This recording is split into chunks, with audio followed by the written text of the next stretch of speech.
উত্তপ্ত গরম বালুর মধ্যে দুই হাত এইভাবে করে হাতের মধ্যে প্যারেক মেরে, দুই পায়ে প্যারেক মেরে মাঝে মাঝে নির্যাতন চালাতো। ফেরাউন এসে বলতো, বিবি খালি বলো আমি তোমার রব, আমাকে যদি রব মানো বিবি তোমাকে আবার রানী বানিয়ে রাখবো। ফেরাউনের দল বলে এসে বলতো, একটা বার খালি আপনি স্বীকৃতি দেন ফেরাউন আপনার রব, ফেরাউনকে রব মানলেই তো আপনাকে ছেড়ে দেই। বলছি যার কলিজায় ঈমান ঢুকেছে, ঈমান দিতে জানে, জীবন দিতে জানে না। সর্বশেষ দীর্ঘদিন পর্যন্ত নির্যাতন চালিয়েছে, কিন্তু আল্লাহর বান্দির কলিজা থেকে ঈমান বের করতে পারে নাই। সর্বশেষ হাতের মধ্যে বিশাল একটা পাথর নিয়েছে, আসিয়া আলাইহিস সালামের মাথার উপরে ধরে বলছে, বলো ফেরাউনকে রব মানো কিনা, যদি ফেরাউনকে রব না মানো এই পাথর বেরে তোমাকে চূর্ণ বিচূর্ণ করে দেয়া হবে। পাথরের নিচে থেকে আসিয়া আলাইহিস সালাম ফেরাউনের স্ত্রী আল্লাহর কাছে দোয়া করেছেন, রব্বি বিনিলি ইনদাকা বাইতান ফিল জান্নাহ, হে আমার রব আমি দুনিয়ার রানী হয়ে থাকতে চাই না, আমি তোমার পাশে জান্নাতের স্থান চাই, আমি দুনিয়ার রানী হয়ে থাকতে চাই না। পাথর মেরে মুহূর্তের মধ্যে চূর্ণ বিচূর্ণ করে দেওয়া হয়েছে, শরীর দিয়েছে, ক্ষতবিক্ষত হয়েছে, প্রাণ দিয়েছে, জীবন দিয়েছে, এরপরে ঈমান দেয় না। আল্লাহু আকবার, এর নাম হচ্ছে ঈমান। ফেরাউনের মেয়ের খাদেমা ছিল। নবী সাল্লাল্লাহু আলাইহি ওয়াসাল্লাম জান্নাতে গিয়ে তাদের সুঘ্রাণ পেয়েছেন। জান্নাতে মেরাজে গেলেন, মেরাজে গিয়ে জান্নাতে যখন গেলেন দেখলেন নাকের মধ্যে জান্নাতের এক দিক থেকে খুব সুঘ্রাণ আসছে। নবী সাল্লাল্লাহু আলাইহি ওয়াসাল্লাম ফেরেশতাকে জিজ্ঞেস করলেন, বলো তো এই সুঘ্রাণ কিসের? জিবরিল বলো কিসের সুঘ্রাণ? জিবরিল আলাইহিস সালাম বললেন, ইয়া রাসূলুল্লাহ এটা হচ্ছে ফেরাউনের মেয়ের খাদেমা, তার সন্তানদেরকে সহ শুধু ঈমান রক্ষার জন্য শাহাদাত বরণ করেছেন, তাদের সেই জান্নাতের সুঘ্রাণ আপনার নাক পর্যন্ত পৌঁছে গিয়েছে। বলো তাই নাকি? কি সেই কাহিনী, কিভাবে শহীদ হলেন?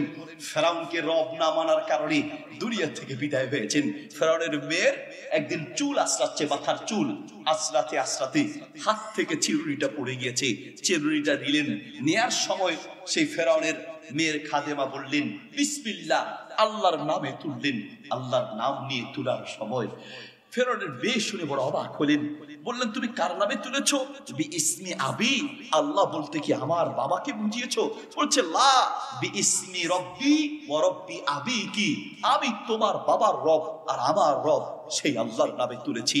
আচ্ছা তুমি আমার বাবাকে রব মানো না, আল্লাহ মানো না? না না না, তোমার বাবাকে রব মানি না, আমি রব মানি আল্লাহকে। আচ্ছা আমার বাবাকে বলে দিব। ঠিক আছে বলতে পারো। গিয়ে ফেরাউনকে জানিয়ে দিলেন। ফেরাউন শুনে সেই খাদেমাকে ডাকলেন, বলো ঠিক করে আমাকে রব মানো কিনা? ফেরাউনের এই প্রশ্নের জবাবে আল্লাহর বান্দি ইমানদার এক কথায় জবাব দিয়েছেন, আপনার রব আমার রব যেই আল্লাহ, সেই আল্লাহকে রব মানি, আপনাকে রব মানি না, একমাত্র আল্লাহকে রব মানি। তোমাকে দুনিয়া থেকে বিদায় করে দিব, যা ইচ্ছা করতে পারেন, তোমার সামনে তোমার সন্তানদেরকে দুনিয়া থেকে বিদায় করে দিব, শেষ করে দিব, যা ইচ্ছা করতে পারেন।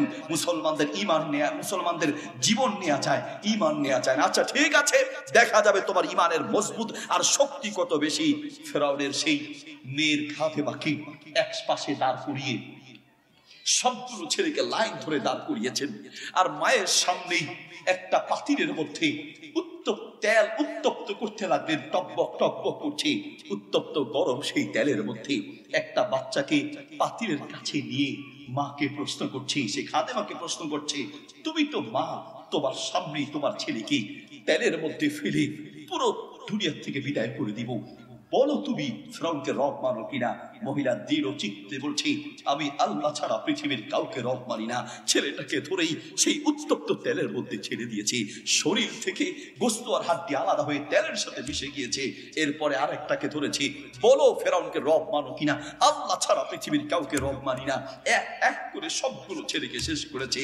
সর্বশেষ যখন সেই মহিলার বুকে একটা দুধের বাচ্চা ছিল, দুধের বাচ্চা, সেই বাচ্চাটাকে যখন কোল থেকে টান দিয়ে তেলের মধ্যে নিক্ষেপ করতে নিয়ে যাচ্ছে, মা তো যতই হোক মায়ের কলিজা ছটফট করা শুরু করেছে, চোখের পানিতে বুক ভেসে যাচ্ছে, পুরো শরীর থরথর করে কাঁপছে, যেন এখনই বেহুশ হয়ে যাবে। বাচ্চার চেহারার দিকে তাকিয়ে আছে, বড়গুলোকে তো শেষ করেছে মানা যায়, কলিজার টুকরা সন্তান তার এই কষ্ট কোনো মা পৃথিবীর মেনে নিতে পারে না। বারবার চিন্তা করতে লাগলেন, আমি কি করব, আমার ঈমান রক্ষার জন্য আমার বাচ্চাগুলো শেষ, দুধের বাচ্চাটাও তো শেষ হয়ে যাচ্ছে। থরথর করে কাঁপতে লাগলেন। মুহূর্তের মধ্যে আল্লাহ সুবহানাহু ওয়া তাআলা সেই শিশু বাচ্চার মুখ খুলে দিয়েছেন। পৃথিবীতে ইবনে আব্বাস রাদিয়াল্লাহু তাআলা বলেন, 4টা দুধের বাচ্চা মায়ের কোলে থাকতেই কথা বলেছেন। একটা হলো ঈসা, একজন হলেন ঈসা আলাইহিস সালাম, দ্বিতীয় ব্যক্তি হলো জুরাইজের পবিত্রতার ঘোষণা দিয়েছেন এক শিশু বাচ্চা, দুধের বাচ্চা। 3 ইউসুফ আলাইহিস সালামের পবিত্রতার পক্ষে সাক্ষী দিয়েছেন এক দুধের বাচ্চা। 4 নাম্বার হচ্ছে এই মহিলার বাচ্চা। মহিলার কোল থেকে বাচ্চাকে নিয়ে সেই উত্তপ্ত তেলের মধ্যে ছেড়ে দিবে। মা থরথর করে কাঁপতে লাগলেন, যেন বেহুশ হয়ে যাবেন, দুর্বল হয়ে যাবেন। আল্লাহ সেই দুধের বাচ্চার মুখ খুলে দিলেন। মুখটা খুলেই চিৎকার দিয়ে বলছে, আমার মা কলিজার টুকরা, মা শোনো, ইন্না আযাবাদ দুনিয়া আহওয়ানু মিন আযাবিল আখিরাহ। আমার মা, আখিরাতের আযাবের তুলনায় দুনিয়ার এই আযাব খুবই নগণ্য। মা, দুনিয়ার এই আযাব মেনে নাও, আখিরাতের আযাব থেকে বাঁচবে। মা, কোনো টেনশন নাই। মুহূর্তের মধ্যে বললেন, আমি আল্লাহ ছাড়া কাউকে রব মানি না। ছেড়ে দিয়েছে, নিজের প্রাণ দিয়েছে, ঈমান দেয় নাই। আল্লাহু আকবার। ভাই আমার, আপনি বলবেন, হুজুর আমরা তো ঈমানদার, আপনি যে কয় নাম্বারের ঈমানদার? আমি সময় কম, খুব অল্প সময় কয়েকটা কথা বলি। আপনি যে ঈমানদার তার একটা দুইটা পরীক্ষা আমি আপনার কাছে করি। ও ভাই, সামান্য বিপদ আসলেই আপনাকে আর খুঁজে পাওয়া যায় না। আপনার ঈমান টলমল করে। ফেরাউনের নির্যাতনের শিকার হয়ে বনী ইসরাইলের অসংখ্য মুসলমান ঈমানের পরীক্ষা দিয়েছেন, ঈমানের পরীক্ষা। আল্লাহু আকবার। ফেরাউন তার দলবল সহ মুসা আলাইহিস সালাম আর মুসলমানদেরকে দৌড়াতে দৌড়াতে সমুদ্রের পাড়ে নিয়ে গেলেন।